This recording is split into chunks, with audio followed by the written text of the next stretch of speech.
आम ओडिया घरर शाग पखाल कु कौ स्पेशल खाद्य सरी हब बा ये खरा गरम रे पखाल खाई पेट थंडा न करी गरम खाई कौन पेट को बांफ दबु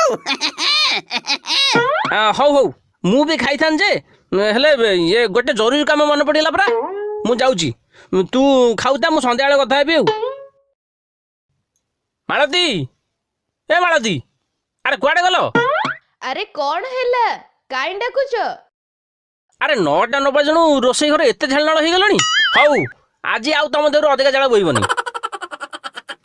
बापा कहीं की आज कोन बो रोसई करबनी की आज बदे हमको होटल खाइबा को नबो नले होटल खाइबा ऑर्डर करबो चुप सब बेले तोर बाहर खाद्य खाइयार मन हां हइरे ये खरा गरम होटल खाद्य खाइले खाली डाक्टर को बसिबो कौन आउ झाड़ बोइबनी